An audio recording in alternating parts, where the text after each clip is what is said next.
Today's Animal Spirits is brought to you by Standpoint Asset Management. On today's show, Ben and I spoke with Eric Quinterton, who's been around for a while, does some great research. You might have heard him on Meb Faber's podcast a few times. He's a really smart guy. They talk a lot about systematic, trend following, all-weather investing, why it works.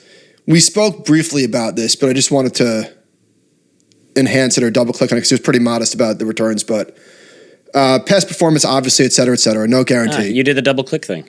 I did. Sorry. Now I'm a podcaster now. It's official. That's true. This all-weather strategy that they run completely missed any sort of drawdown. Missed in a good way. Very little drawdown during the pandemic.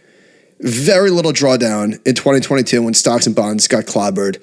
And the reason why I'm harping on this is because it's not like he got lucky with guessing. Now, maybe there were some fortunate circumstances, whatever. But it's not like he made a market call, right? That's not what they're about. That's not what trend following is.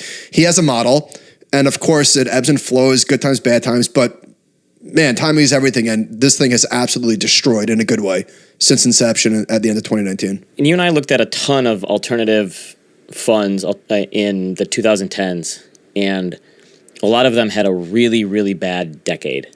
And you would wonder, how the stock market did fine, the bond market did okay, the stock market was lights out. How are all these funds missing completely on the one big trend? And it's really hard for an alternative investment to survive a bull market like that.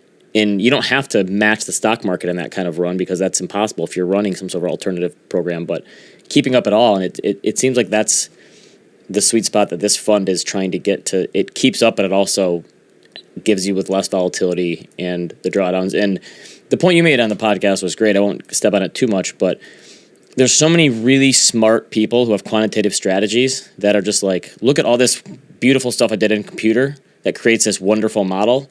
And I'm just going to sit back and the money's going to pour in. And the investment industry does not work like that. You have to consider how it's going to impact the end client or financial advisors who are going to be the ones putting it in client portfolios. And it seems like Eric has really been very thoughtful about that, whereas some other managers just didn't go that extra step.